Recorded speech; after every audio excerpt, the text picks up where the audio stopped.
And we're live. Go ahead.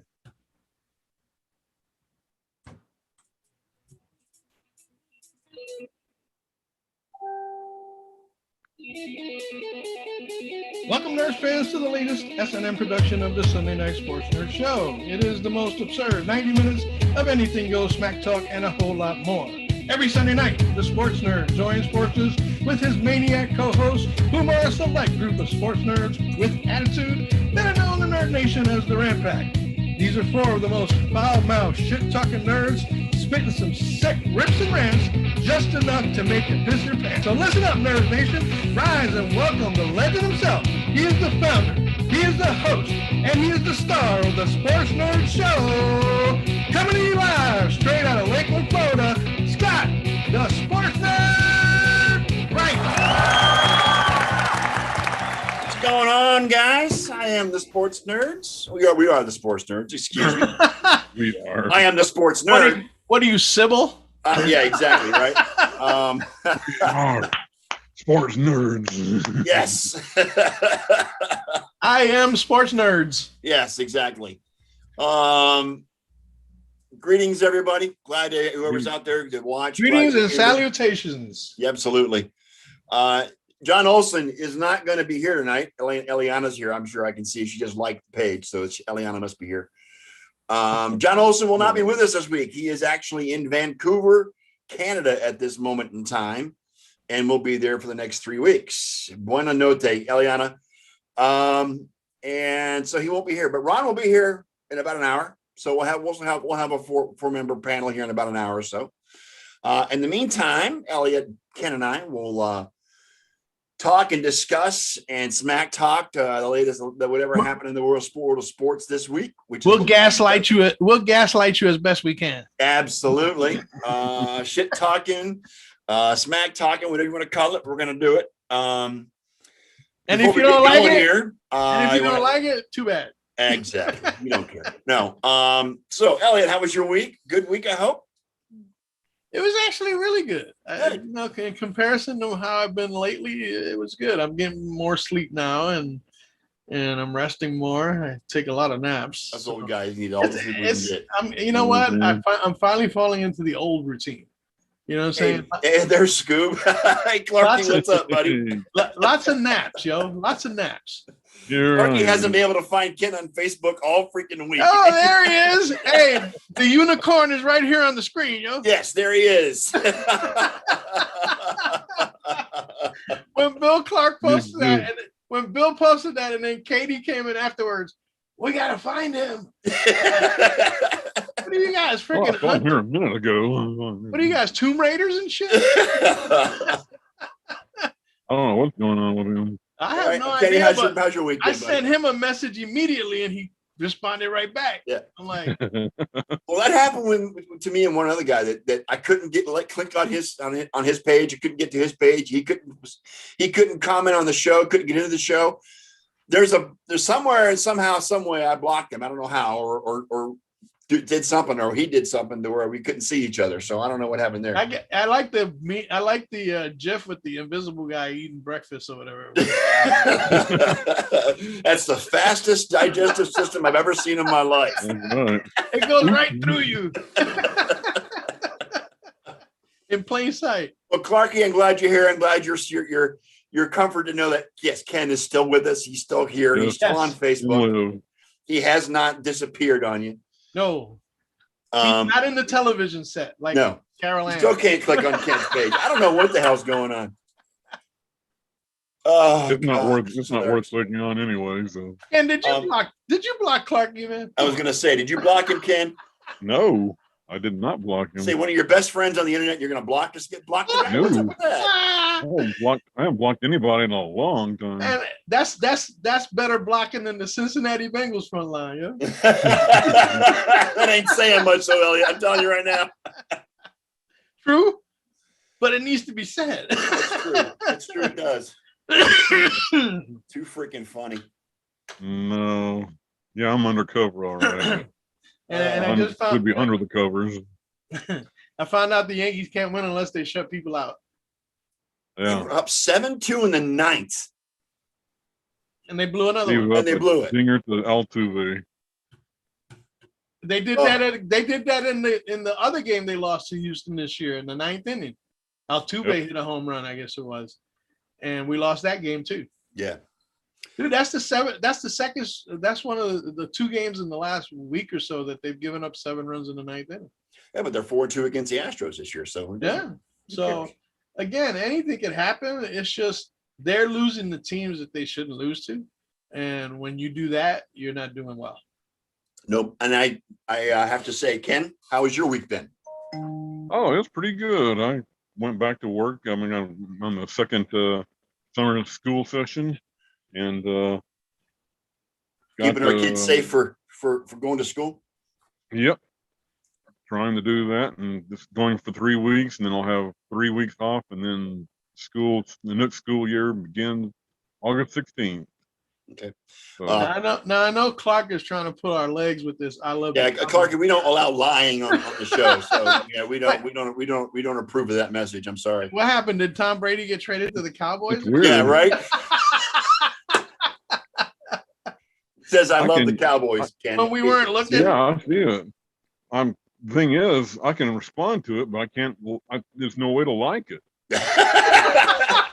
Somebody's. I don't If you know Somebody- what's go going to on. the comment and all the way to the right, you'll find the. Hey, you'll is find the there like such button. a? Hey, is there such a it thing says as? reply? It says is there- reply, but not Is there such a thing as Facebook probation I don't know. or parole? Well, according to my window, but I'm on my desktop. I know you're on your phone, Ken, but I'm on my desktop at the where the comment box is on the bottom of the chat screen. Yeah.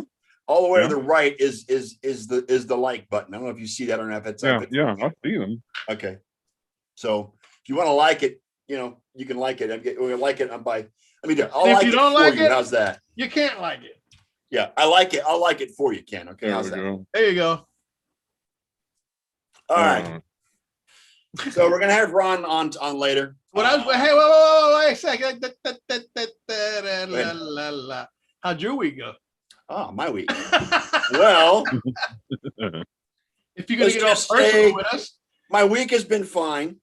I actually got some overtime this week at work for a change. We haven't been except back when to you work. went to play pool.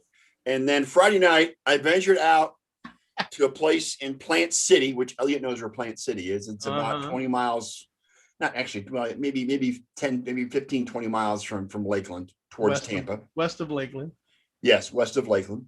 Little dive bar called Mikey's Place.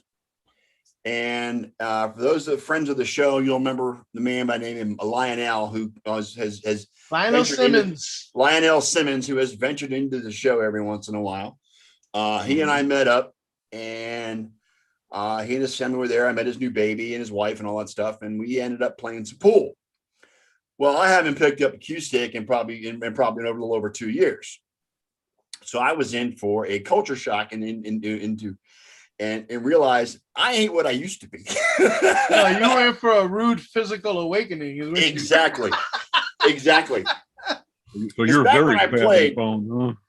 Back when I played on a regular basis, my belly didn't touch the table when I bent over the table. Now it's in my way. Well, that was more than 2 years ago because you had a belly 4 years ago when I saw Yeah, you. well, yeah, but I played it. Yeah, but see, the last time I played was at my uncle's place, and they've got a pool table on the porch out there. Yeah.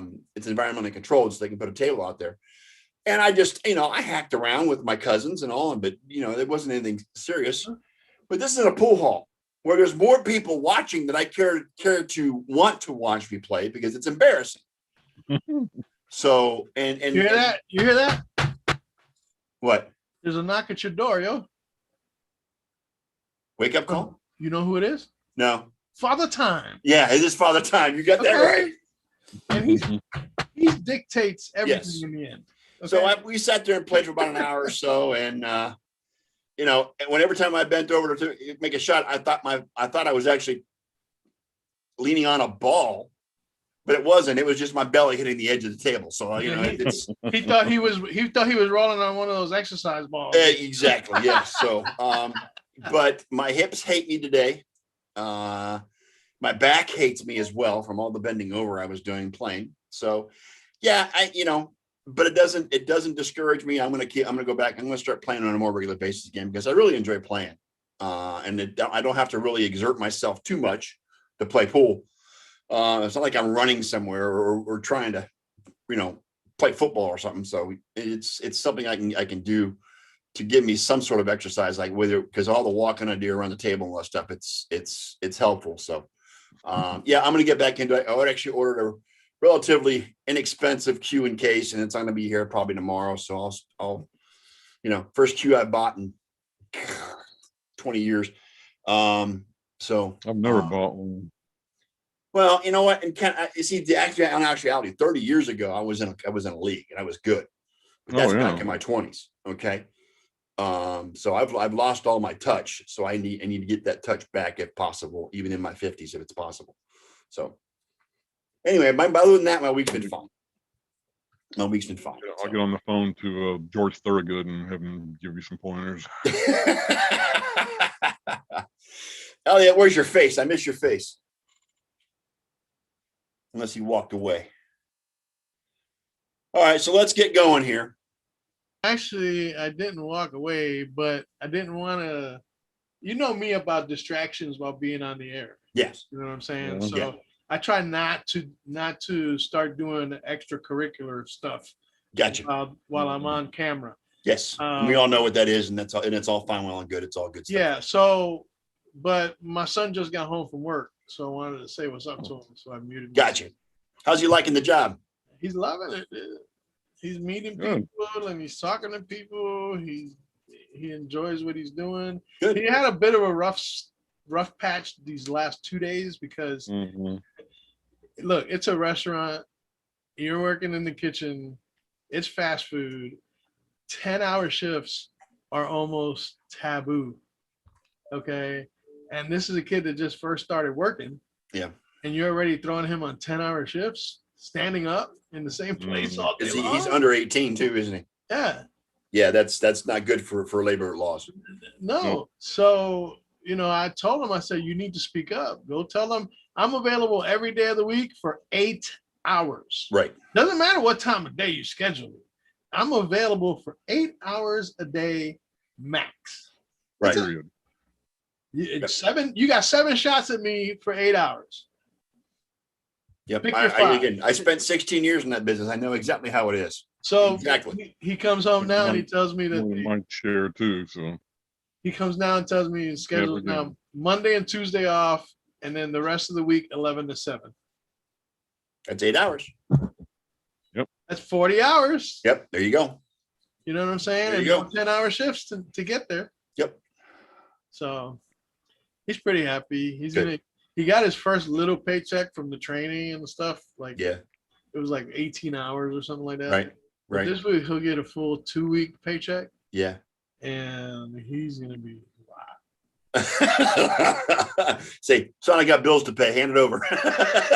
Well, he already knows that I'm setting up a strategy where he's going to be paying bills, especially stuff that he wants for himself. Like he wants to have a Spotify account.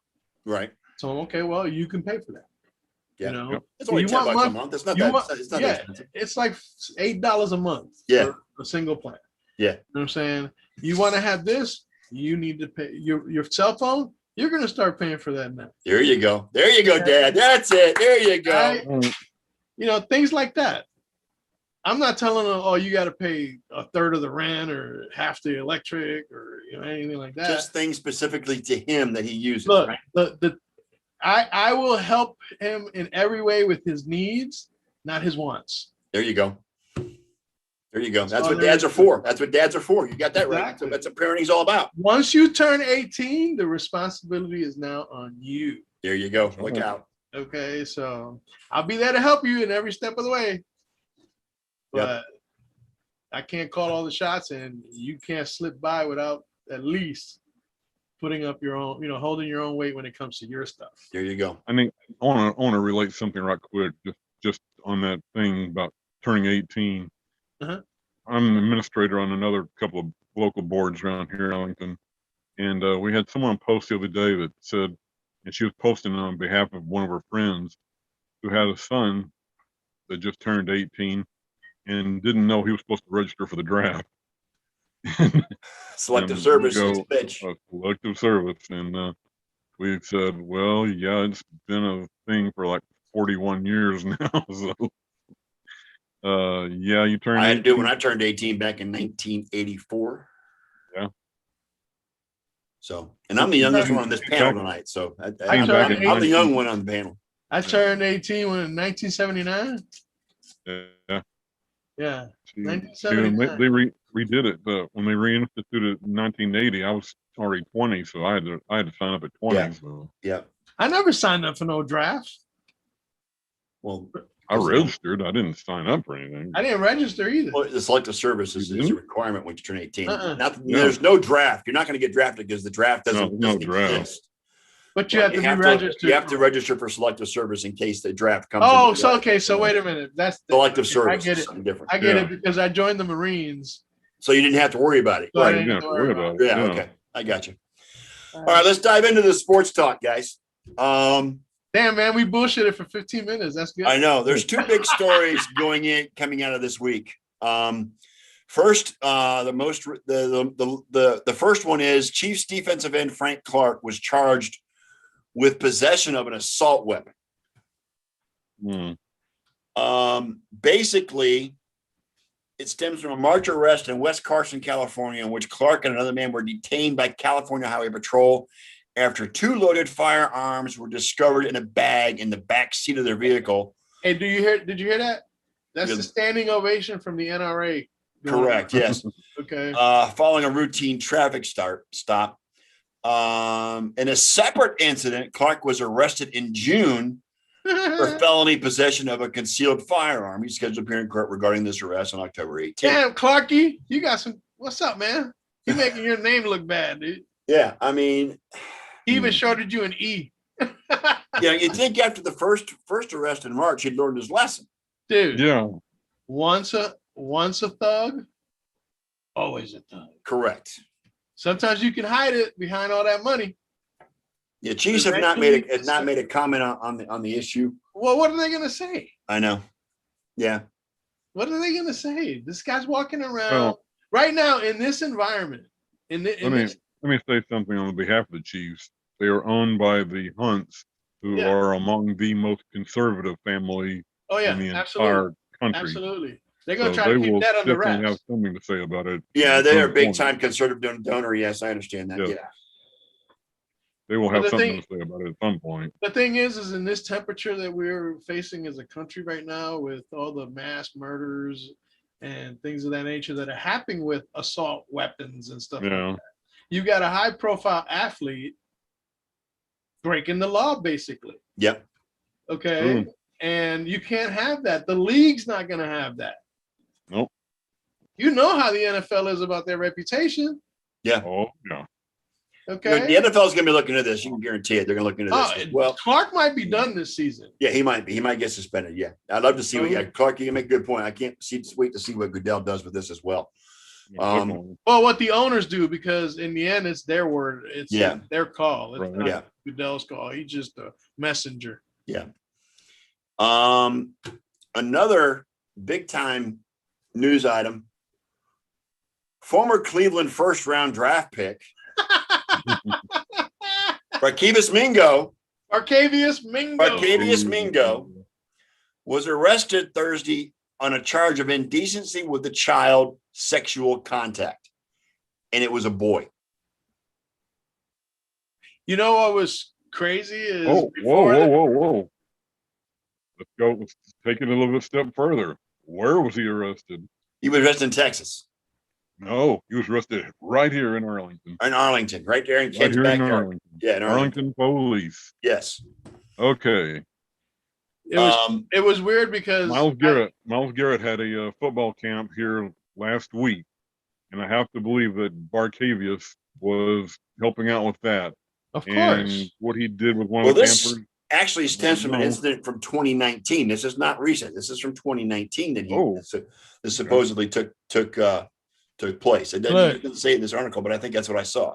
You know what's ironic is that earlier today I saw, before you put that story up, I saw a meme that said, "Who's the biggest linebacker bust in the NFL ever?" Barcavius Mingo. And it had a picture of Brian Bosworth.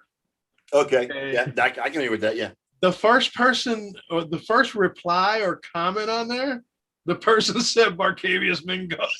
Yeah. So, I mean, when you're in the same company as Brian Bosworth, all right, you can't be doing too well in life. And No. Mingo's he's been an outright failure for the hype he had coming in from college. Yeah. Okay. He never lived up anywhere close to that hype. No, and the Browns drafted him with I think he went to Notre Dame. How old was the boy? How old was the boy? Not that matters. It doesn't say. It was he's under 17 is the charge. Under 17. Well, is it tender age, teenager? You know? I don't know. There's no specifics on the kid. This camp that Garrett hosts is for high elementary and then junior high kids. So it's gonna be somewhere between 5th grade and 8th grade. I'm sorry, but somebody 11, like that, 11 to 14, somewhere along there.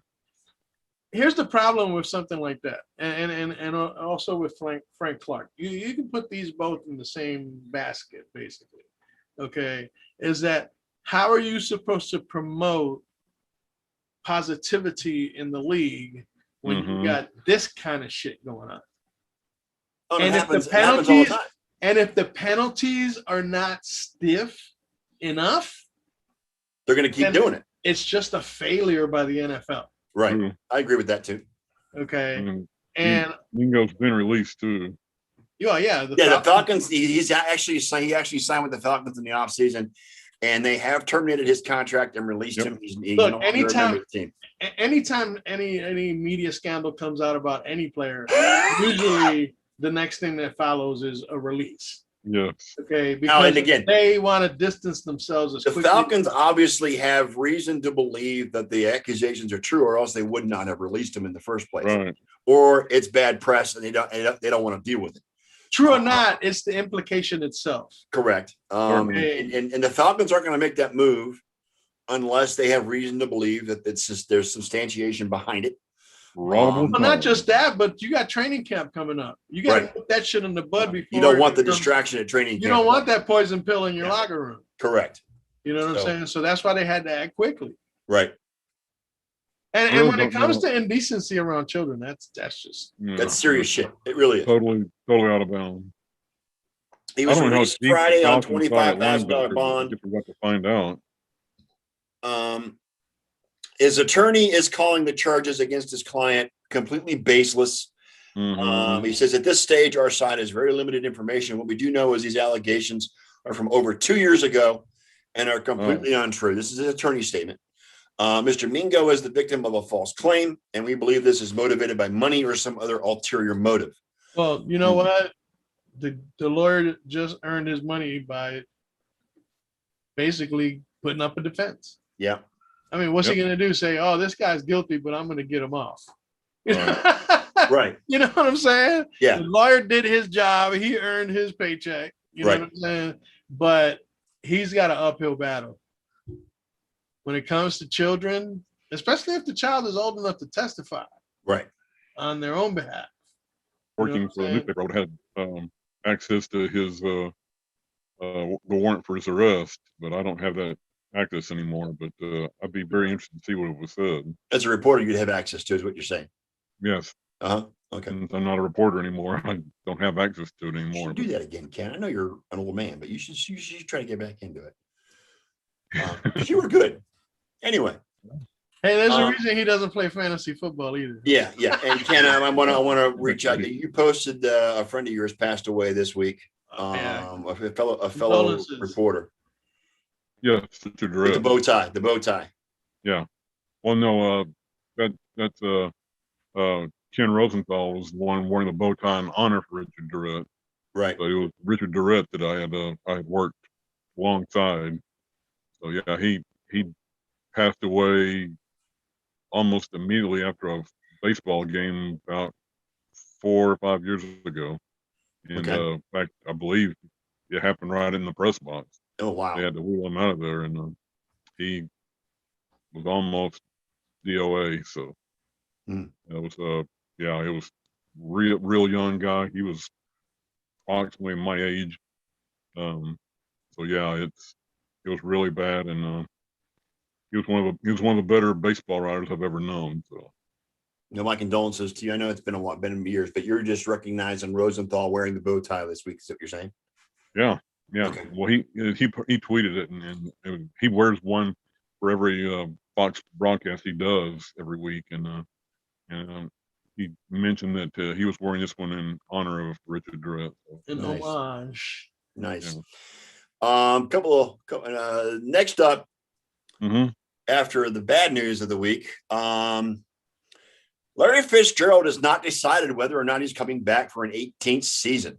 Mm. Convince me that I'm wrong when I say Larry Fitzgerald is a freaking cyborg Yes, and he's not of this planet. correct. Mm-hmm. Okay. You are This correct, guy- sir. This guy's been retiring.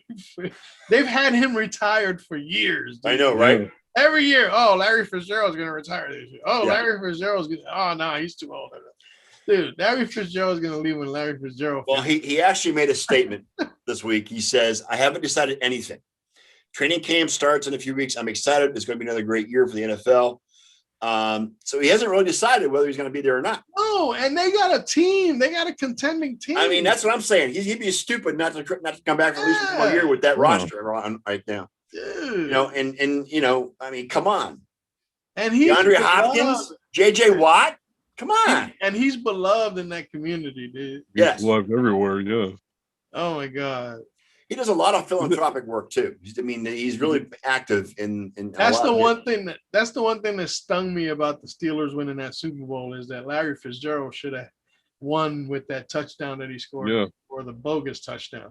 Yep. You know what I'm saying? Should have. No, Clark, he's not a free agent, I don't think. No. No. Don't believe so. No, Is he it- currently is sits it- as an unrestricted free agent, meaning he has the ability to sign with any team he chooses. Oh. He is a free agent. Yes, Clarky, he is. But at Yeah, this it's point, record. really, He He's wouldn't not- go anywhere else. look, he's on a month-to-month contract. Like He wouldn't go anywhere month-to-month else. lease. You know what I'm saying? He'll retire before he goes. He's gonna move out whenever he feels like it. Yeah. Because at this point, money doesn't matter to Fitzgerald. No, He's made all the He's got money he money wants to to. burn. honestly, money has never really mattered to Fitzgerald. No, it really He's hasn't. more of a philanthropical person than anything else. Yes, correct. I So mean, we'll he's see. beloved in the Phoenix area. Would it be fair to say that 5 years after he finally does decide to hang it up, he's a first ballot Hall of Oh, Famer? without a doubt, he's Oh, a come on now. It's a I don't no-brainer. think that will- That's a no-brainer. If he's not a first ballot, then no one should be a first ballot. No Correct. kidding. Okay. I He's totally like, agree with that. look, he's like the Tom Brady of wide receivers, dude. Yeah. Right? There's just no mileage meter on him. There's no mileage limit. You know what I'm saying? I And wonder, he's how gonna close play he is until to he's Jerry done. Rice's record. I'm not sure. I don't know how close he is to assaulting those. I don't really think that even if he was, that he could get enough production. I mean, Rice's records Yeah. are just, they're like atmospheric right now. Yeah, Yeah. Rice. I mean, yeah. Rice is the standard bearer Rice of all is wide another receivers. world. Oh, he Before always and will after. be. I remember when Howard Carmichael was the big thing amongst wide receivers. I love back Harold in the day. Carmichael, wasn't he a tight end or was he a wide receiver? Wide receiver. Wide receiver. receiver. 6'8". Number 17. Yes, for the Philadelphia 17. Eagles on your program. Yeah. And a feel-good story coming out of Tampa. Rookie cornerback Cameron Kinley has been granted his request to play in the NFL. He was called personally by the Secretary of Defense of the United States saying, you are approved to play in the NFL and forego your active duty requirement, at least postpone it anyway. But yes, Yeah. Bravo. That's what they should have done with David Robinson all those years ago. I know, right? Can you imagine But, where David Robinson would have been had he had those extra 2 years under his belt? Yep. Secretary of Defense Lloyd Austin announced in a statement that he approved a plan by the DOD of the Navy, Department of the Navy, to enlist Kinley in the inactive Brady Reserve for the duration of his football career. So yes, Is he that good? no. Is he so good that he requires He's undrafted. that He much went fanfare? undrafted. He signed as an undrafted free agent. That much fanfare, that much hype? I mean, come on. I just put him in the same sentence as somebody who's like above and beyond. You know what I'm saying? Right. We got to remember. I ain't never heard of Cameron Kinley. Defensive back at Navy. I mean, the biggest opponent you're going to have is Army, and they run the ball all the time. So, right. He's not going to. Well, didn't Navy play Notre Dame? Passes, they used to. I can't remember they if still did. do. Yeah, they still do. Still do. Yeah. Well, pandemic okay, through the pandemic. Notre Dame throws the ball more. Well, his story made news because there were examples in the past of other recruits, other graduates of military academies that were granted that waiver, and for some reason he wasn't granted the waiver after. Yeah, no, you can't do that. Yeah. Staubach wasn't granted a waiver. He had to serve his 4 years. Yeah. I mean, he signed as an undrafted free agent. But here's the thing. Here's the thing. Now they've opened up the can of worms that that you let this guy go in, you can't stop anybody else. Right. You know what I'm saying? Margie just posted the career receiving yards, and Fitz is still 5,000 yards behind Jerry Rice. Which means if he got 1,000 yards a season, which he can't really get right now, he'd have to play another 5 seasons. Correct. Yeah. And yes. No. Okay. A cyborg will defuse. So that's a feel good story from the NFL. I'm happy for the kid. Yeah, no, hey, more power to him. And you know what? I hope because of all this hype and all this story and all that he does well. Yes. If he can do well, hope he makes the team, at least makes the team, whether it be a practice squad or validate yourself. Validate yourself. Yes.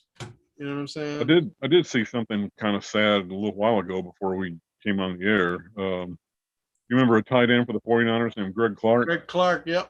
I heard about that. He passed away. He played side by side with Dwight for a little bit. Yeah. I believe.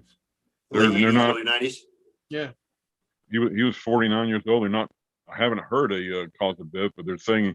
Well, the family said research about CTE and CTE. Yeah. Hey, CTE is no joke. Huh?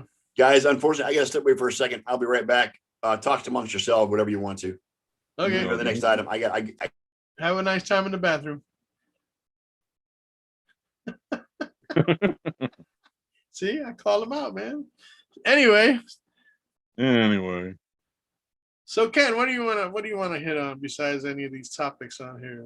To be honest with you, I could not care less about the home run derby tomorrow night. Oh my God, I am so past the home run derby anymore. Don't even care anymore. But I did see highlights though of one of the best round of all time in the home run derby, and I think you know who this was. Could be Aaron Judge? No, it happened in 2008 at the old Yankee Stadium. Oh, okay, yeah, Josh Hamilton. Josh Hamilton, dude. Yeah. 28 home runs in the first round. And he wasn't hitting no cheapies either. He was hitting moonshot. No, he put about a couple of 500-foot ones out there. He put one 3/4 of the way up in the upper deck. Yes. Okay. I remember that. I heard you say you could care less about what, Kenny? The home run derby tomorrow night. Yeah. Oh no, I could care less about it. No. I was just telling him I saw the replay of the best round of the home run derby of all time. Yeah. Josh Hamilton in 2008. Right. And he was hitting moonshot. Remember the one that Aaron Judge hit at in Miami? Hit the roof and they wouldn't count it. And I was wondering why didn't they have the roof open? Because like I said, and I posted about 4 or 5 years ago that and he was hitting open shots, dude. That would have landed in Bimini. He was hitting some shots in that one too. He was. Yeah, the home run derby's lost a lot of its luster. Agreed.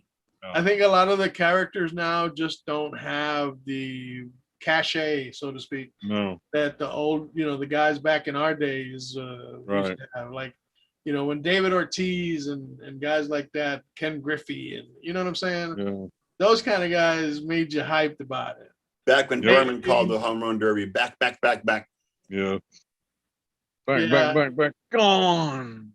Yeah, I don't know, man. It's lost its luster. kind of like I think the NBA slam dunk and the 3-point competition have lost their luster. Right. Because they just don't have enough star quality joining those competitions. It's all the dunks they've done have been done before. Come on, man.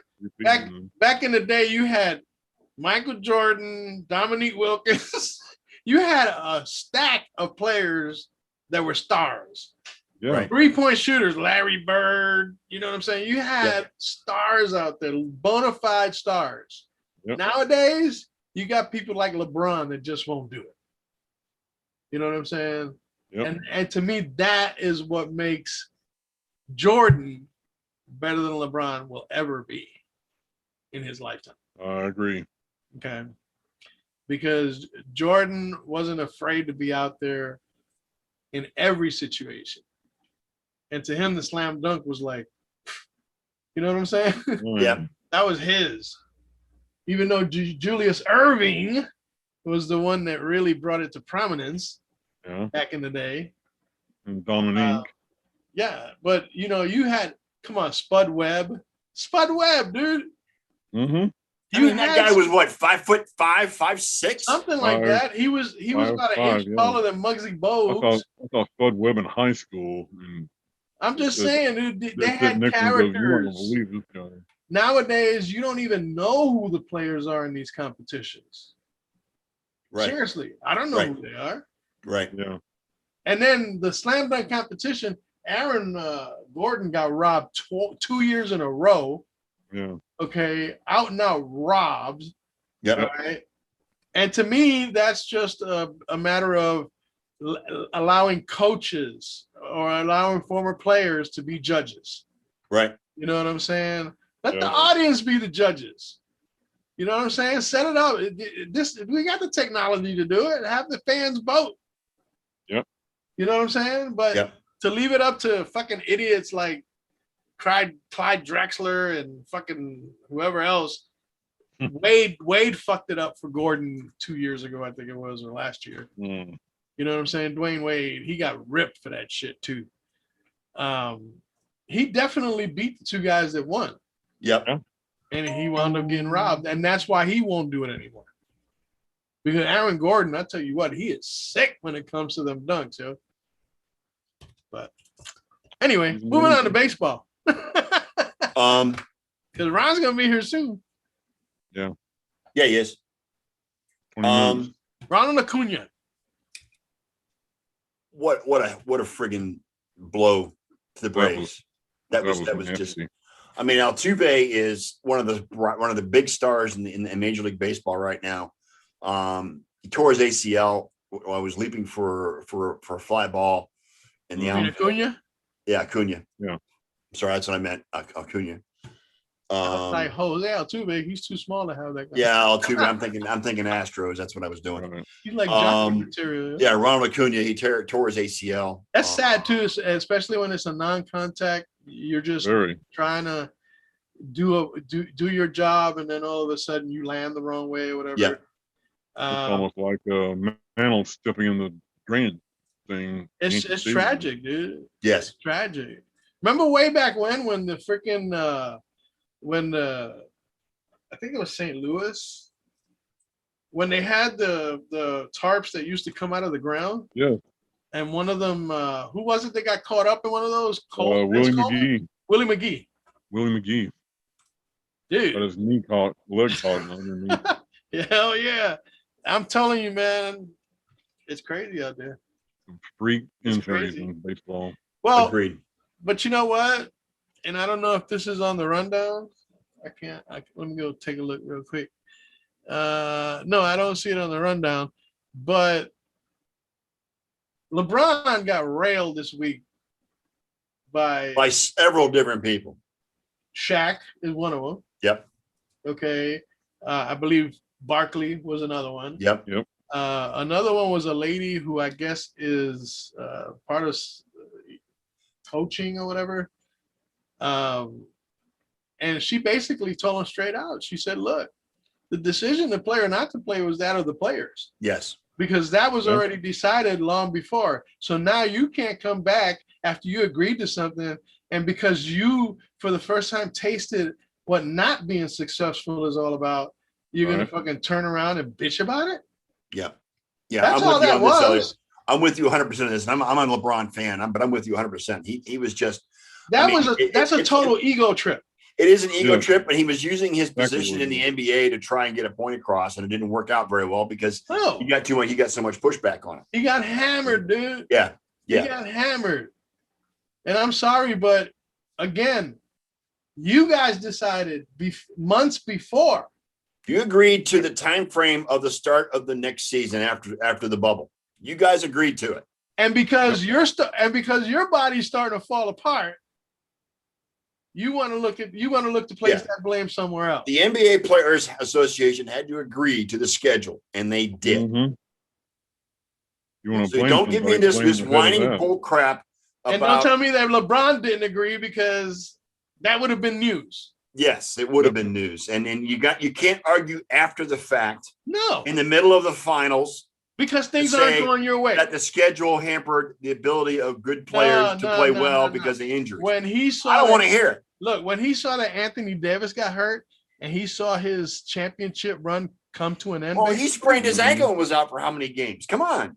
I'm just saying, he's not willing to deal with his own mortality. He wants to blame it on somebody else. And then he goes in and takes over control of coaching his son in his high school basketball game too. So, I mean, you know what? I think his own belief in his ego, his own ego is cashing checks his body can't cash, because he's taking that ego and thinking his shit don't stink and he can do whatever the freaking hell he wants to. And that's not the fact. Another classic case of drinking your own Kool-Aid. Correct. You know? Correct. Exactly. Hey, LeBron, guess what? Jordan was still better than you ever will be. Ever. Okay. There's not a damn thing you can do about it either. Nope. All right, back to baseball real quick. Out of Colorado, there were 4 people arrested on weapons charges at a hotel near Coors Field leading up to the All-Star game. What about, I mean, I haven't seen the story. So. Basically, where'd it go? Boom. Was Frank Clark there? No, but there were 4 people in the hotel. Yeah. They found 16 long guns, 1,000 rounds of ammunition. That's an army right there. Okay. Other weapons that were discovered as well. In a hotel, including body armor was low. They also had body armor. They were ready to do something. Okay. From an 8th floor hotel room, they had a balcony overlooking Denver's downtown area. Oh yeah, they were about to do something. And the hype was that they were trying that the rumor was they were going to do something to disturb the All-Star game, where hundreds of people could have been shot, killed, whatever. Mm-hmm. However, a story came out today saying that, according to the FBI, they're saying that the All-Star game was not threatened. They don't provide any evidence or any reason why. Just that whatever they discovered is that the All-Star game was not the target. But it still scares the freaking hell out of me when you're someone with 16 long guns, 1,000 rounds of ammunition, and body armor. What the hell were they going to do? I'd like to know how the hell they got that into the hotel without anybody seeing it. That's a good question. If it wasn't for a maid in the hotel, they would not have been discovered. The maid found out when it was in the room and saw what was in the room, went to hotel management, and hotel management contacted the authorities. Something was averted, something was stopped at this point, and it's another reflection of the society that we're living in today. It's awful. It's awful. It's insane. Hey, yes. Judge trolls Altuve. Yes. Did you see this, Elliot? No, I did not.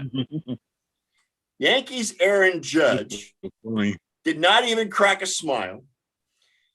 The Yankee slugger would not cop the trolling the Astros on Saturday, but instead said he wanted to make sure his teammates did not catch a chill in Minute Maid Park.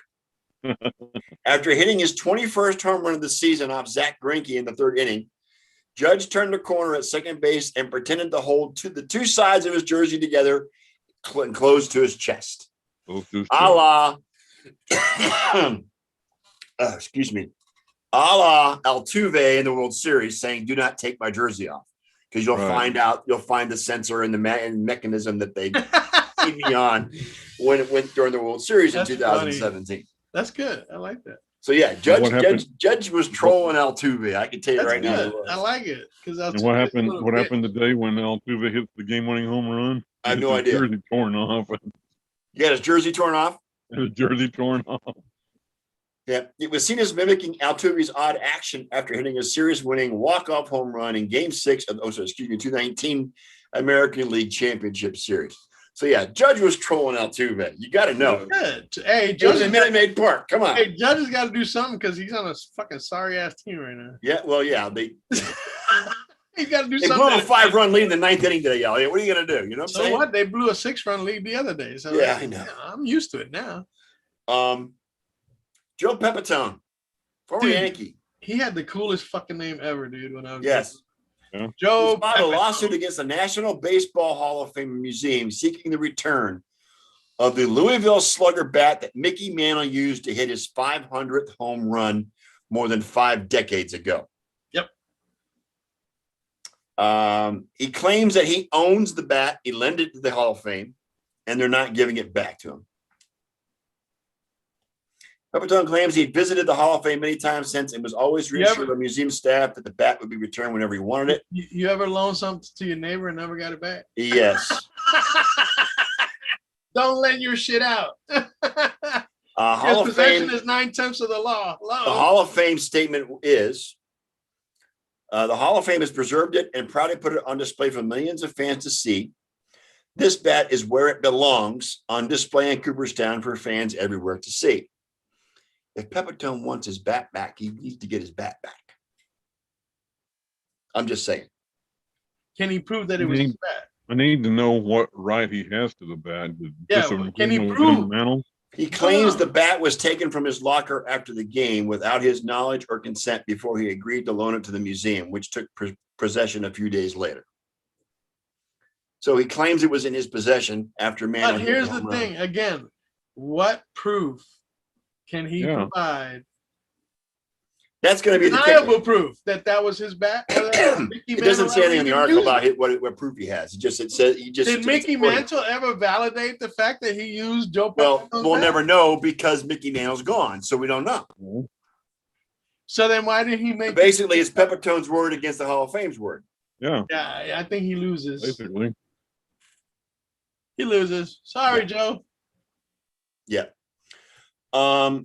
Ken posted this in Facebook this week about first half surprises, disappointments, and sign of what's to come. San Francisco. San Francisco is one of the 4 surpririsms. The Mets in the NL East. Yeah. All the no hitters we've had this year. You know why that is? And of course, Ken's favorite, the AL best first half of the Boston Red Sox. That's the baseball though that's causing all these no hitters, yo. Mm-hmm. Yeah, the baseball itself. Yep. They changed the freaking content of the baseball, and now shit, nobody can hit it. Yep. Except for Ohtani. Ohtani's got what, 33 home runs now? 33. Good God. And then we aren't even at the halfway point yet. No, he's on the way to making 62 right now, I think. He's something like that. Oh. The disappointments, Mike Trout's calf injury, his ongoing injury problems. The New York Yankees. Totally. The erratic offense of the New York Yankees. That's one of the worst in the league, dude. Yep. They got runners in scoring position. They're batting like worse than Mendoza, yo. Yep. Yeah. Clarky says he didn't see your post, Ken. Go figure. Ken doesn't. He's not real, dude. Come on. Yeah, Ken's not real. We don't. He's just imaginary. He's one of our imaginary friends. Yep. The Twins tumbled to the cellar, which they won the division last year. Now they're in the cellar. And the lackluster first half of the Braves and Cardinals. Cardinals are in first place, aren't they? No, it's Milwaukee. Yeah. Wait a minute. Let's talk about that Christian Yelich move, yo. Christian Yelich. Yeah. Milwaukee. We were just mentioning Milwaukee, right? What about Yelich? The ejection that he got? Yeah, go ahead. Yeah, you brought that up during the pregame. Go ahead. he's going. Okay, so he hits the ball, or he bunts it, and he's running to first. The guy throws to first. He beats the throw because the throw was in the dirt, and it got away from the first baseman. And as he's running down the line, he ever so slightly, but you can tell he flinched to the left. To head towards second. It was Supposedly. just very He made barely. a move toward. He made a move, whether it be conscious or unconscious. It was the most barely. I mean, if you weren't looking for it, you might have missed it, which the umpire obviously So he did. twitched like he was going to go to second base. But and the umpires didn't miss it. He went off. The MF for this, F you that to the umpire, dude. And the first And they caught it on audio too, didn't they? Yeah, the first base coach. Not only that, they put captions below so you can see what he's saying. All the while, the first base coach is trying to separate him from the umpire. And you could see the expression on the coach's face that he's like, what the hell is this guy doing? He was fucking out, dude. He was flat out. Okay.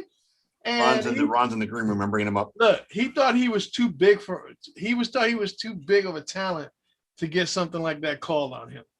Well, Yelich, he got what he deserved. Hi, Ron. Yeah, you did. Hey guys, how are you doing? I'm good. How are you? Ron, how's it going? Hey, Good. we're gonna talk some NBA real fast, and then on to the hockey we go. Yes. Yeah, absolutely. All right. All right. So Kenny will appreciate this. Nigeria beats the U.S. national team in a warm up to the Olympics. Wow. Remember, like I said, remember back in the day when the Olympics was Michael Jordan, Charles Barkley, Patrick Right. Ewing, those Dream guys. team. Dream team. Yeah, we had some good team. Now, who's in there? We don't Who's know. actually playing? We don't know. Don't Kevin know. Love, really? Kevin Love is the marquee player on the Olympic team. The only That's thing I not can say saying about much. He's not this- even the marquee player on Cleveland. No, Damian Lillard is on the team, so you can give. Oh, okay. You know why? Because he's tired of losing in Portland, and he thinks. You know what I'm saying? He saw that one as an easy pass. I wonder what he's thinking now that they lost to Nigeria. Good God. Last time we played in Nigeria, we beat them by 83 points. And KD's on the team too. KD's playing. KD is on Clarky the just team. put it out there. Oh yeah, that's because KD has to play for somebody that might win. You didn't see the meme I put up that the Suns meme? Yes, I did He's see got that. the Yes, yeah, yes. that's him. I mean, he's even wearing there's one where he's wearing an Argentinian freaking t-shirt. You know? Yes. If you're a winner, Kevin Durant is coming to your team. Copa America winners. I'm telling you, he's wearing the Copa America thing with it. Yep. He's got the freaking Argentinian shirt on and shit. That's embarrassing. It's embarrassing. It Pop is. should be embarrassed. He's the head coach. He should be. It's an exhibition game. Who cares? I mean, But still, Tokyo's in 2 weeks. They better get their shit together. Tokyo's in 2 Yeah, weeks. I'm sorry, we man. already qualified, so I'm sorry. Yeah, Tatum and Beal are cool, man. But you know what, Clark? They ain't Jordan. They ain't Bird. They ain't the legends. Barkley, Yeah, I mean, come on. the They're Admiral, the Admiral. I mean, Dave come on. Robinson. Throughout the years, they've had some seriously talented teams. Nowadays, they get what they can get. they go to the Olympics just to They get don't out of the country really and go have have to beg fun. them to They play just now. have- And now with the pandemic, who the fuck wants to go to Japan? I'll tell you what, some of these other countries put together some serious freaking teams. They really did. do. Slovenia. They're pulling from the NBA too, not just the Americans are. And that's they're another pulling- thing, because there's more international I talent. mean, in you the got NBA now than there Djokovic, was you got then. Djokovic out there. I mean, several different European players that have You mean come over to Doncic? play in the NBA that You are mean being Doncic? put on this team. Luka's playing for Slovenia. Luka, Slovenia reminds me a little bit of Lithuania when they played with the. A lot of these guys in the NBA are playing what for was his international teams. the bonus. the Mavs are going to hire Mosley as their head coach. Who? Right? No, Orlando is. Orlando. That's right. Magic. The Look, Magic. if Coming from the Mavericks. It's the Mavs assistant. Kenny would know that. if you don't know who he is now, he's gonna totally disappear. He's going I to know. he's going to total oblivion in Orlando because no one will know who he is. And how about the Suns? The game 3 is tonight. They're up 2-0 in the series, guys. Are you kidding me? A rally in the 118 valley, points in baby. both A games. rally in the valley. Dude, I remember 1993 or 4. I think it was 93. Yeah, 93. When Barkley and Marley and them guys were playing the That's a Bulls. great team. Man. That was a great team. It Elliot. was, dude. Yeah. But as usual, because of Michael Jordan, nobody could win. They ran into the juggernaut. We called the Chicago Bulls. Yes. I mean, that's just the way it was. But I like their team, dude. I like Devin Booker. Oh, Booker's the real deal. You know, no doubt. DeAndre And I'm so glad for Chris Paul too. I mean, he's having a good season. he's doing his thing. 53. 30 points, 30 point triple double, I think it was. And here's the thing, he's not a free agent, dude. So Yeah. he could move on to somebody else Right, and do the same freaking thing. right. Yep. You know, he's been rumored there's a couple teams out there that he could go to that are perfect fits for him to do something similar to what he's done with the Suns. You know Right. what I'm saying? But I give it up to him, man. Jay Crowder, I think he's the best 6-man, or not 6-man, but the best role player Right. Yeah. in the league right now, because he accepts his role and he does it well. You know what I'm saying? They're up 2-0 for a reason, and that's because they're a solid unit. Milwaukee, I think honestly they're looking to Giannis too much, and I think Giannis is trying to take on too much. Right. And when you're playing a solid unit like the Phoenix Suns, that's not going to bode well for you in the end. Correct. You know what I'm saying? Because you're trying to do things that you're not successful at. Right. Your success was being a team.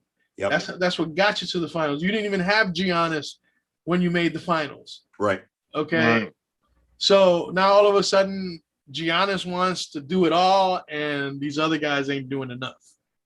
He doesn't have a strong supporting cast, and that's the problem. He doesn't. Oh no, he does. He's got a good supporting cast. Chris Middleton ain't no joke. Neither is Drew Holiday. You know what I'm saying? But the thing is when he starts taking control of the game, he kind of ices everybody else out.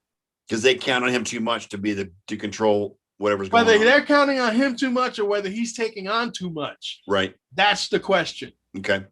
You see what I'm saying? And Yeah. I honestly think that he believes that he is the savior of that team, when honestly they were playing better without him. Right. So obviously you're not going to sit Giannis. That's just not going to happen. Right. But he needs to readjust. He needs to know that a leader is not ball hogging. Right. Right.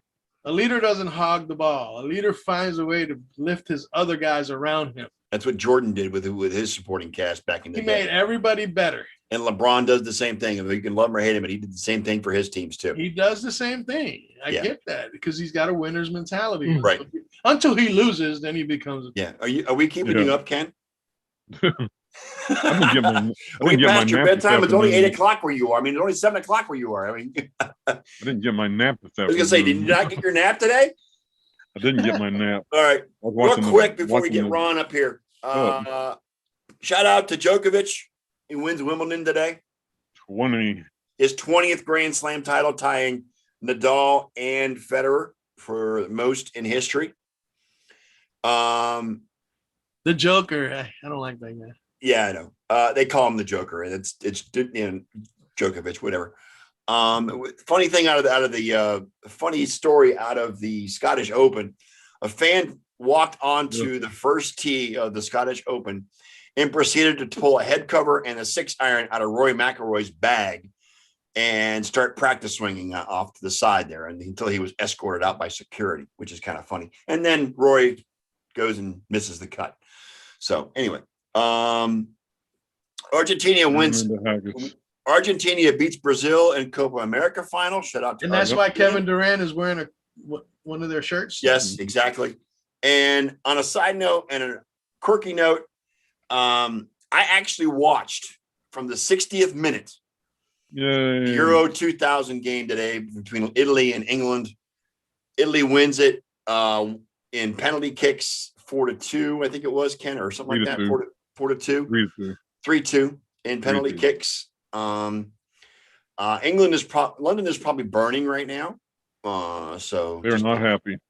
they are not I happy. can tell it. I So can tell Italy you brings that. it back to brings the Euro Cup to Italy. You know what makes me happy? What's that? It's over. Yes. But I just thought it was I'd like to put it out there that yes, I did watch the last half of the match. I did watch Duly it. noted. I was entertained. Doesn't Good. mean I'm going to watch MLS or any other soccer match in the near future. But yeah, Eliana, shout out to you. She was rooting for Italy, so congratulations to Eliana. Yes, congratulations, Eliana. Yeah, no doubt. I'm in Rome. It's coming to Rome. That's cute. Nice little play on words there. And with that, our other discussions are done. Mr. Gallo, if you're listening, Come on please down. come on down. It's your turn. Hey, Hey, look, he's got Hey. Italia on the behind him. Look at that. Eliana, how you like it, Eliana? Come on. Yeah. Give it up. Ron is Nazi. representing Italy here on the Sports Nerds. With the last name Gallo, I have to. I hear you, Ron. I hear you. Congratulations to the Italians on that victory. I'm sure you're happy. You know what? I watched that game, and as much as I was cheering for Italy, I felt that England had better aggressive plays. I thought that they had better offensive zone possession time. They just didn't get the breaks, and really that showed in the penalty kills, the penalty kicks. The penalty kicks. I'm going to go there. The last guy to kick for England in the penalty kicks was 17 years old. Correct. He has to score to tie it. Just to tie it, so he didn't score. Right. So You're putting a 17-year-old kid in that situation. in front of his hometown crowd. Exactly. I mean, they played in Wimbledon. Yeah, Yep. it's in Wembley. Yes. So yeah, no, that was huge, and the goaltender for Italy ended up becoming the MVP of the tournament. Yeah, and rightfully so. I mean, he ends up stopping. We'll call it 2 of the 5 shots that he faced. Yeah. The third one went off the goalpost. So right. Yeah. that one Got a should little have too been. cute. Yeah, that kid when he hit it, I mean, he was like he didn't know what he was doing. I mean, he looked Oh, hesitant. he knows what he's doing. He just got a little too cocky and Got a little too cute cocky. and- yeah. I really thought that he- should have he been rarely England's misses game, but Chicks like that. And it is what it that was is. pretty embarrassing. Okay, before we get into the Stanley Cup, Ron, I want to discuss Mattis Kivlenieks, the goalie for the Columbus Blue Jackets. Columbus. Yeah, no, we talked about him briefly last week because this happened the day after 4th of July. Happened 4th. It happened 4th of July. Oh yeah, no, yeah, it happened the morning of July the 5th. It happened the evening of July the 4th. We'll call it because it was after midnight, so they're calling it. So yeah, it was after the show. It wasn't during the show that it happened. It was after the show. At least that's when the news broke. It was a fireworks accident. He was in a hot tub, and some fireworks or a rocket of some sort misfired or fired incorrectly in the tube. And it was initially reported that he died with a head injury because he fell and hit his head. No. Come to find out, it was from the shock of the rocket going off. hitting him in the chest. It hit him. in the chest. Shockwave injured some internal organs, and that's what caused his death. Correct. So yeah, so the 2 stories, one of them is now been said to not be entirely correct, but the 2 stories all say the same thing. There was a little bit of a party in a hot tub. There was a fireworks show that was being done in that yard, and the one rocket, it leaned, and everybody started to scramble, and the goaltender ended up taking the rocket right in the chest. Yeah, this is just a 24-year-old kid, a 22-year-old kid, something like that. He was in his early 20s. Yeah, And 24. he was slated to be the next the goaltender, the team's number 1 goaltender, either next season or the season after, because he had so much potential going on. Just a sad story. It really is.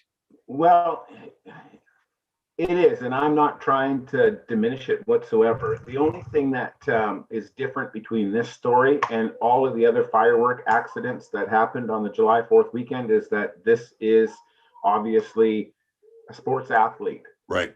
celebrity status. But I mean, there certainly were other accidents. Yes, there were. certainly Yes, other there are fatalities accidents on July every single 4th. year. You're right. Every single year.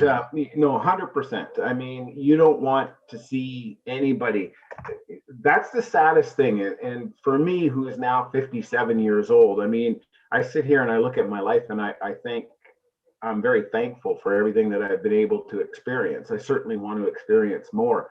But here, you're right. Here's a 24-year-old kid who's basically spent most of his life in school and practicing hockey, and now just getting an opportunity to enter adult life and you know, make a name for himself in the NHL and you know, start having money coming in for the future, and it's gone. It's taken away at the age of 24. It's really quite sad. It really is. It really is. And one of his coaches was, I think it was with him at that time as well. I think, if I'm mistaken, if I remember the story correctly. Yeah. One of the Blue Jacket staff, one of the Blue Jacket coaches was there. Yeah. Whether it was the head coach, Wasn't it his house? Yeah. it wasn't at his house. It was at the coach's house. I think. I know. That's what I'm saying. Yeah. It wasn't at the coach's It wasn't. house? It wasn't the new head coach. It was some other coach that was there. Yeah, it was. One of the I assistant know that coaches. part. But just a truly tragic accident. And you know what? I don't mess with fireworks. I don't know about you guys. I don't mess with them at all. Nope. I mean, if I can sit here and watch it on TV, I'll do it. I don't watch fireworks on TV. I don't go to fireworks displays. I could care less. Just you know, if you're messing with fireworks, you're messing with it. It's might as well be Russian roulette, because you don't know what's going to happen. You can't control them. Exactly. You really can't. One other thing, they hit the wires that you posted, Ron, is Tarasenko's asking for a trade from Buffalo. Yes. Or is it? I'm sorry, from St. Louis. I'm sorry. From St. Louis. There's a few players that have voiced opinions that they want to be traded. The Vancouver Canucks are dealing the same thing with Nate Schmidt, but Tarasenko is certainly a bigger name Right. in St. Louis than Schmidt is in Vancouver. For Tarasenko, one of the things, my thought, and not as much has been said about it so far, but my thought is that Tarasenko wants out. He's not as big as Eric Lindros, but you think about the impact that Eric Lindros asking to be traded from the Quebec Nordiques ended up causing as a ripple effect through the NHL for years after that trade. Tarasenko is not going to be a player-for-player trade. Tarasenko is still probably going to generate a multiplayer trade coming back to St. Louis. Will that be enough for St. Louis to ever get over? And I know they won the Stanley Cup. Don't get me wrong. They won Stanley Cup 3 years ago, but they have trouble getting through the postseason. Right. So It'll be interesting to see what ends up happening. For me, the one that I'm really wondering about is what's going to happen with the projected number 1 overall draft pick in the NHL. The defenseman, Owen Power. He is slated to end up with the Buffalo Sabres, who are having their troubles with Jack Eichel. They're having their troubles just all around. And it's too bad that John's not here today, because John would be able to express from an Edmonton Oilers perspective just how difficult it is when a team starts going into that funk. It lasts for years and years and years. You look at the Edmonton Oilers, and I think they had 4 or 5 number 1 draft pick years in successive order. And the players that they had coming through are huge names, but the team never was able to do anything. Fortunately, Connor McDavid kind of is that last player that's kind of come through, and the Edmonton Oilers are finally starting to work their way up the ladder. They're not ready for the postseason per se. Just yet, but then again, the Toronto Maple Leafs haven't been for a number of years either. But the Buffalo Sabres, John, if you're watching, I'm sorry, that was Ron, not me. yeah, the Buffalo Sabres. The interesting thing about this team is this is a team that has been, suffering through a lot of very bad years, and Jack Eichel wants out. And now the Buffalo Sabres have an opportunity to bring in the number 1 draft pick. I don't think Owen Power is going to suit up for the Buffalo Sabres in his first season of eligibility. I think he's going to ask to stay and play with the University of Michigan for one more season. And he's already stated that publicly. And I think what he's doing is he's doing that to kind of dissuade the Buffalo Sabres from picking him. Oh, so the draft hasn't taken place yet. It's what you're saying. Correct. So okay. if Owen is able to dissuade the Buffalo Sabres from choosing him, who picks number 2? The Seattle Kraken. I guarantee you, if Owen is available for the second pick, he's going to Seattle, and I guarantee you he's going to dress for the Seattle Kraken. That's exciting to see that Seattle has a hockey team. How many years have you and I and Elliot and I have talked about how much Seattle deserves on an NHL team, and now it's come to fruition. And it's after they got their NBA team ripped off. Yeah, they got after getting their NBA team ripped away by Oklahoma City. They've got an. I mean, Seattle's a perfect town for hockey. I think. I mean, it's great. It's going to be great. The Kraken are going to be popular in that town. Yeah. Okay. Here we go. The Tampa Bay Lightning are back-to-back NHL champions. Oh, are we going to talk about drunk Kornechkov again? Yeah, go ahead. No. Congratulations to the Tampa Bay Lightning. At the end of the day, you have to congratulate the best team in the NHL. Whether they were the odds-on favorite in day 1 of the postseason or not, a lot of people still have a ton of respect for that team and their ability to be able to get it done. For me, they did step it up a notch in that final round, and the Montreal Canadiens almost, you know what? Let's be honest. They took a step backwards. It wasn't until game 4, when their backs were against the wall, that all of the players for that squad played their best game. Carey Price, after game 5 in the post-game interview, said that this series could have been a different series if he was a better player, a better goaltender through the first couple of games. And Shea Weber was sitting beside him at the podium, and he said, "No, Carey, this isn't on you. This is on us for not being able to score any goals." And right. It's true. They scored a total of 8 goals in 5 games. Like they couldn't get more than 2 goals in reality. I mean, Tampa scored that many in game 5. Well, exactly. Against the Islanders. Right. So, the Tampa Bay Lightning are a deep team. And I am going to address this thing about the salary cap. I'm not going to address it in a negative fashion, but I am going to state that it is fact. It is something that the Montreal Canadiens could have done and would have been in the same scenario if Jonathan Drouin was available for the postseason. Okay. Now, the thing with Kornechkov is he was not available through the regular season due to injury. So his salary doesn't count against the Tampa Bay's salary cap during the regular season when he's not playing. Nikita Khrushchev? Yeah, sorry. Right. So Nikita goes through the regular season unable to play. His salary does not count against the Tampa Bay Lightning salary cap. He's made available as soon as the postseason starts. Right. When the salary cap doesn't count. Right. So there's one of your main reasons why the Tampa Bay Lightning were over in the salary cap for the postseason was because of one player. But again, the Montreal Canadiens could have been in the same scenario because they did make some trades when Jonathan Drouin was out of the lineup. And if Jonathan Drouin had come back early, Montreal would have been penalized for being over the salary cap. He never did come back. He never came back in the postseason either. There is a concern that Nikita ended up staying out longer to miss the entire regular season so as to not penalize the Tampa Bay for the salary cap. There is an argument there. However, it's the player, it's the doctor, and it's not just the team that makes that decision. Plus, Okay. the rules allow it, so they didn't break any rules based on the current Right. player agreement. No, So I mean, no, exactly. But I do, like I said, I do want to address that salary cap yeah. issue. And let's be fair. I mean, yes, the Tampa Bay Lightning were something like $22 million over the salary cap, but it doesn't count in the postseason. right.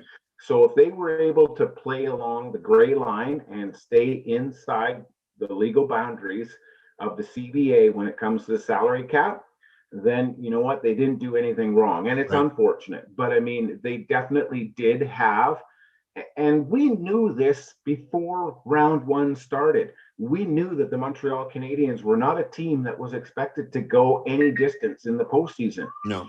We thought that the Tampa Bay Lightning had better than a 50-50 chance at beating the Florida Panthers in round one. And they did. You know what? To be honest, Ron, I never thought they'd get past the Panthers or the Hurricanes. I thought they both. I mean, those two series scared the hell out of me because I knew how good those two teams were.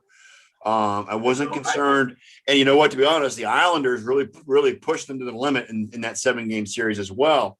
And I was afraid of the Islanders when that series started, but I was very thankful when they made it through. It was a great series. And Elliott's got nothing to be ashamed of. The Islanders played a great series in that. It was with the exception of Game 5 when they lost 8-0, but still, I mean, Right. That was an anomaly. yeah, it was an anomaly. And Islanders, either one of those teams could have made it to the final. Either one of those teams, and it would have. You know what? I said it last week. In my opinion, that was the Stanley Cup final because either one of those teams could have beaten the Montreal Canadiens that showed up. Right, and to be honest, the Avalanche and the Knights were both better, technically both better teams than the Canadiens were. No offense to Ron, but basically they were the better teams. The Canadiens just went on a run and no one could stop them. That was just the way it was in those playoffs. You know what? Elliot used the word, destiny. Unfortunately, the Cinderella story midnight ran out when they defeated the Vegas Golden Knights. But for me, if you can look at one play, and again, I don't agree that one play, one player, or one goal can make a difference in a series, especially a series that's expected to go 7 games. But I want to say that if Montreal was a balloon, the pin that popped that bubble was that goal scored with like 0.8 of a second by left Coleman in the second period. By Coleman. Three tenths of a second. Yeah, he was basically in the air, sprawled out, and he was Right. yeah, almost on his stomach when he scored that goal. I would That have was to the goal agree with you, that, Ron. that's the goal that popped the balloon for the Montreal Canadiens. And I think that's when reality set in, even with the Canadians, like the Canadian nation, like all across the country. I think that's when it happened, was when that goal was scored. It was just like the whole nation went quiet and lost their breath. And it was done. It was like, we can't do anything to get past this Tampa Bay Lightning team. It was kind of the same thing with Las Vegas too. Their bubble got burst when Marc-Andre Fleury let that puck get between his legs and out in front of the net. Yeah. I think from that point on, they just weren't the same team. They had that game. Well, to Montreal's credit, they came back, bounced back, and won Game 4 in overtime, and we knew they weren't going to quit. So I told y'all guys last week. I said pride alone is the one thing that helped them win. Nope, nobody has more pride. They did not want to give up they did not want to give up a sweep in their house, and they fought hard. And took Tampa to its limit. I'm sorry, but they fought hard in Game 5 too. They only lost. Yeah, they did. Oh yeah, because it was only one. It was only a 1-goal game. It was 1-0 in the final game. So yeah, they were just starting to feel their oats, but I think it was a little like 3 games too late. It's the old adage: it's a little too late. Yep. Yeah, too little, too late. So for me, it was game number 2. I can take a Game 1 loss, but you need to come home with a split, and Montreal couldn't do that. At the end of the day, credit to the Tampa Bay Lightning, and I was hoping like crazy that the mayor of Tampa jinx the Tampa Bay Lightning, but she didn't. She was spot on.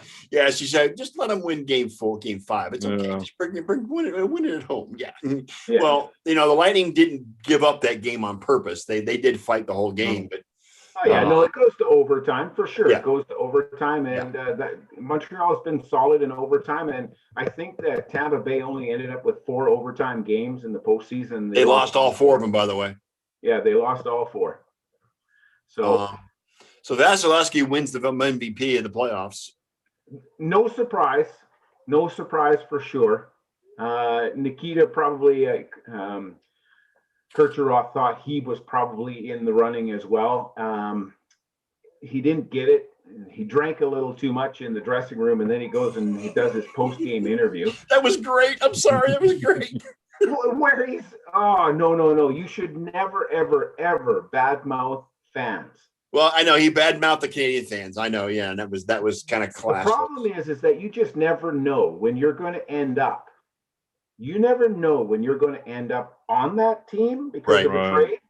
Right. But for sure, he's got to go back to that arena, even if he goes back with the Tampa Bay Lightning. Mm-hmm. Yeah. Okay. And I'll A tell full you arena on top of that. Yeah. We'll remember too.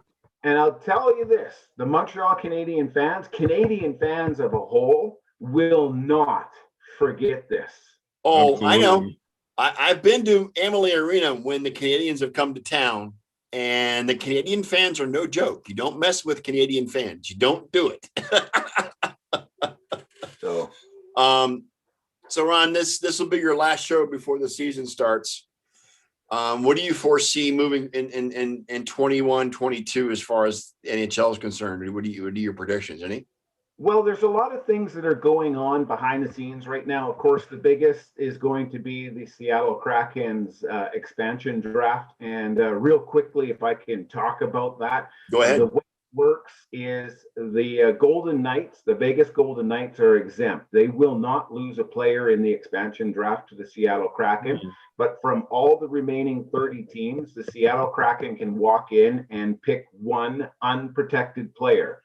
Every team in the NHL is allowed to protect either 7 forwards plus 3 defensemen and a goaltender, or 8 skaters, regardless of position, and 1 goaltender. So in other words, if they wanted to protect 8 forwards, they could, but then they would expose all of their defensemen. And then, of course, they're allowed to protect 1 goaltender. It should be noted as well that Seattle can talk to all of the unsigned free agents between July 18th and July 21st. And if they choose one of those free agents, they are considered to have taken a pick from the team that player was with. Okay. So let's just throw a great big bone out there, because the biggest free agent right now is Alexander Ovechkin. I was going to say, Ovi is the number one Mhm. free agent in the NHL right He's now. the big fish in the pond right now. Correct. In the Yes. big pond. Absolutely nobody sees this guy going to any other team. But like the game itself, you just never know how something's going to play out. However, Side note, real quick, Bill, one of our viewers asks a question. Will Taylor Hall re-sign with the Bruins? He has voiced his opinion that he wants to be there. He did not make it a bad trade or a bad pickup. Okay, he's gone to some teams, he's played with some teams, and there's been a lot of regret when he's put on their jersey. However, don't forget, it's been a short season for Taylor Hall with the Boston Bruins, and they obviously didn't get as deep into the postseason as they would have liked. The other thing with Boston, there's again a lot of pieces in play in the offseason. Halak is an unrestricted free agent. There is talk of Milan Lucic coming back. Taylor Hall and Milan Lucic did play together for a very, very short period of time with the Edmonton Oilers. It will be interesting to see what ends up happening. The thing is, Taylor Hall right now, I think that his position with the Boston Bruins is safe for another year. He didn't do anything spectacular, so he doesn't have history on his side to be a player that demands a huge payout. So it might turn into something that is easily done for the Boston Bruins, easier than, say, another team that starts asking for him. If he doesn't sign with the Boston Bruins, the next team that wants him might find that the price is too high. Right. And he also, Krejci is a free agent too. Correct. So I do think that Taylor Hall will stay with the Boston Bruins at least for another year. Okay.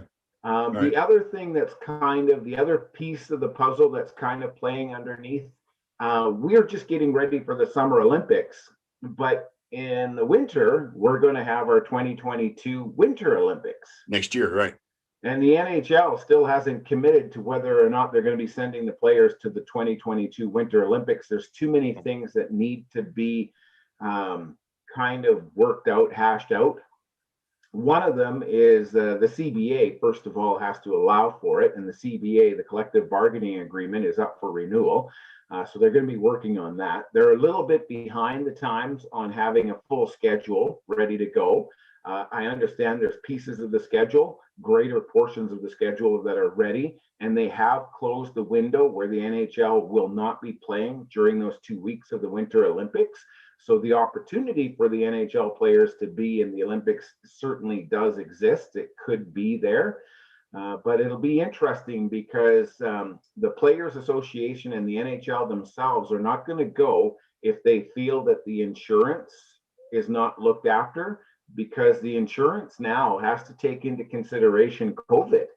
Right. Even though it's 2022, we all know in 2 weeks, 3 weeks, if there's a single breakout of COVID at the Summer Olympics, it's going to be a huge disaster. Where are the Winter Olympics next year? Are they in Beijing? Beijing. Well, that Because that remains causes to be another seen. that brings up another issue, is because there's possibilities that the U.S. may boycott the Olympics because of Several countries political have voted on it. reasons. Everything's about politics nowadays. Yes. So Yeah, no, 100%. I mean, like I said, there's lots of moving pieces right now.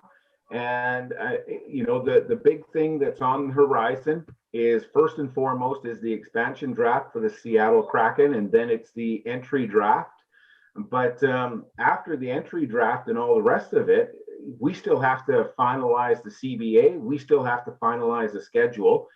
And it'll be interesting to see how that all plays out. And there is going to be some interesting moves during free agency. And like I said, I mean, perhaps the biggest one is Alexander Ovechkin. By the way, he has said he wants to finish his NHL career in Washington. yeah, I don't foresee him going anywhere else. I foresee him I trying to don't get a either. contract done.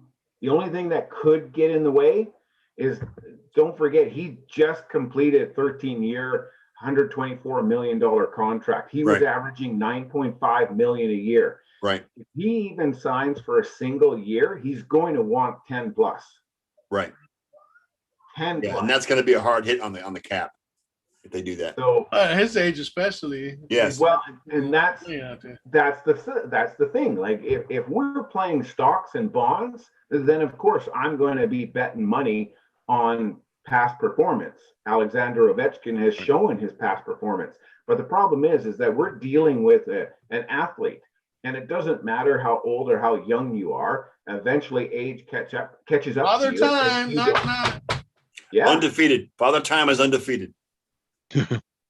So, anyways, there you go. If you wanted some quick nuggets, some quick thoughts, there's certainly a lot more. I mean, the big question is, who do players protect on their own rosters? Who do they make available? The Toronto Maple Leafs, I don't think that they have the money to hold on to the two goaltenders that they have. Anderson and Campbell. Frederick Anderson didn't play in the postseason. He became a backup goaltender, and he gets more than Campbell does. Wow. So, the thing is there's a lot of things that are going on. And up here in Canada, we like to play GM a lot. But the thing is, You know, there's really only one GM per team, and he's got to sit down and he's got to look at his numbers. He's got to look at his books. And then don't forget, if the CBA is not finalized, they're going to have to be extremely careful that they know that they're playing within some rules that are going to be tightened. They just don't know how they're going to be tightened.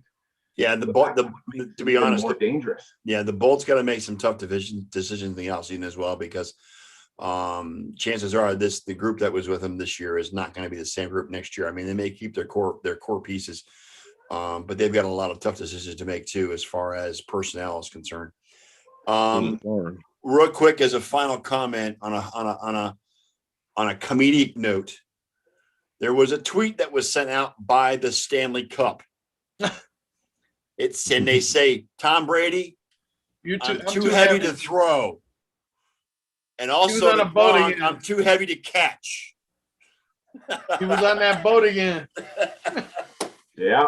So yeah, there'll be no tossing of the Stanley Cup in the boat parade tomorrow in Tampa. I can guarantee you that.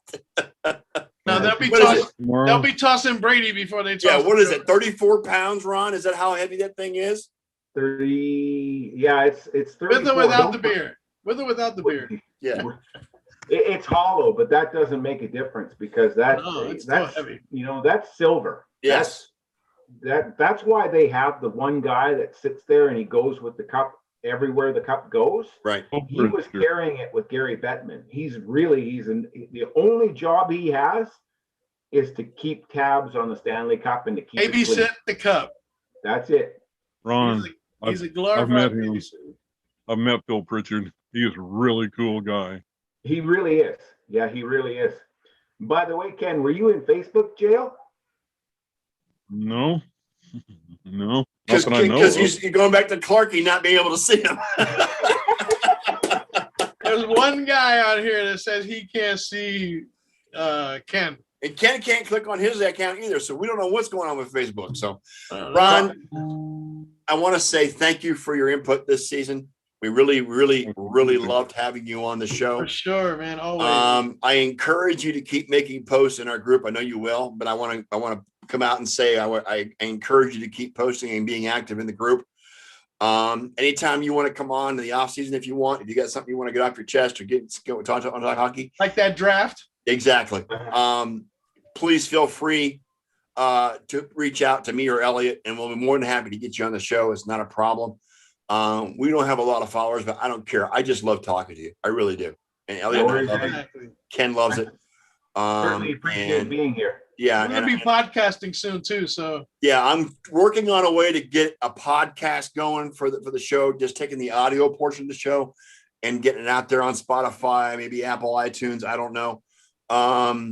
And trying to get some more interaction and more viewers and more people watching. Exposure. Exactly. Thank you, Elliot. On the show. So that's a work in progress. I have to coordinate with a tech guru that Elliot uses. His job is keeping him busy. But I need to get coordinated with him to get it set up. But I do want to get the show out there as a podcast eventually. But again, anytime you want to come on in the off season between now and the start of the season, reach out to one of us and we'll be more than happy to get you on the show. I have no problem with that whatsoever. Certainly do appreciate that, you guys, and I thank you for having me here throughout the postseason. It's been a lot of fun. Absolutely. Nice postseason run. And hopefully you'll be able to get back on the road and the bike as much as you were doing before the accident. I hope you're feeling better. I hope your mobility comes back. We talked about it earlier in the show. I went out Friday night to a local bar here outside of Lakeland and shot about an hour and a half worth of pool with a friend from work. And I'm sore, man. I haven't done that much activity in over a year, and it's like, oh my God, I'm out of shape, man. So Father Time, knock knock. Yeah, Father Time, knock knock. Right, exactly. So one last thing, Ron. Is the rider from Slovenia going to hold on and win the tour? Well, the first American won a stage in like forever. You know what? There's really only 7 stages left. It's getting down to the wire. there's a 5-minute gap. It's really, really hard to be able to close a 5-minute gap. The only thing that's going to do it is the time trial. If anything, it's going to take another crash. It's going to take another accident. We don't want that. Right. No. The amount of riders that we've lost, Peter Sagan, it's going to be the run of his green jersey has come to an end because he is no longer in the tour. He is pulled out because of the knee injury suffered in that crash in, I think it was stage 5. And he's getting ready for the Olympics instead. Mark Cavendish has looked solid. Matthew Van der Poel has been looking good, but he's bowed out as well. So it's not like it's anybody's game right now. When you're this deep into the tour, the people that have the yellow jersey hold on to it. The people that have the green jersey hold on to it. Right. So we'll just see if 5 minutes is something that can be made up. And we'll find out here in short order in the next couple of days. Yeah. Again, I go back to what I said before. There was an American winner of a stage for the first time in a lot of years. I don't remember the exact number of years, but there was an American winner of a stage. Finally, since Lance Armstrong. In fact, I think it's a matter of fact. Probably, yeah. So that's a good thing. Hopefully, he's not doping like Lance Armstrong was, but you never know. Again, Ron, thank you so much for your hockey knowledge. We really appreciate it. And we appreciate look forward to seeing you again soon. We look forward to seeing you again soon. Hopefully we can get you on for the expansion draft before the season starts, and then we'll get you we'll get you in the show off and on throughout the next NHL season. Be healthy, be safe. And just be you, man. If you get a chance to see John while he's in Vancouver, go do it. But I know it's a long ways away from you. But anyway, he did make it to Vancouver in good health, and then he's there. He'll be there for the next 3 weeks. But with that being said, the sports nerds are going to sign off for the week. Thanks again to Ron Gallo for coming in. On behalf of my co-hosts, Mr. Ken Koslow and Elliot Lamba and John Olson, who's in Vancouver, actually doing physical work as opposed to online work.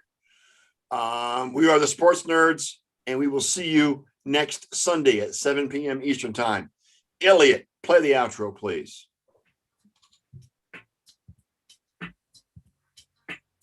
Well, there you have it, Nerds Nation. Another Sunday episode of the Sports Nerd Show in the books, and we're actually still live to tell about it. Now, on behalf of our hosts, Scott, the Sports Nerd, right? John, Bob, and Ken, the 3 other lovable members of the Ramp Pack, and yes, me, Big E. The entire pack would once again like to thank you all for participating with us in the best 90 minutes of sports smack talk on the web today. So until next Sunday night, dear nation, we want to leave you with a quick PSA. Please stay safe. Please practice social distancing. And for fuck's sake, please wear a fucking mask. You just got hit with a pack rant from the Ramp Pack. And with that, fellas, we are out.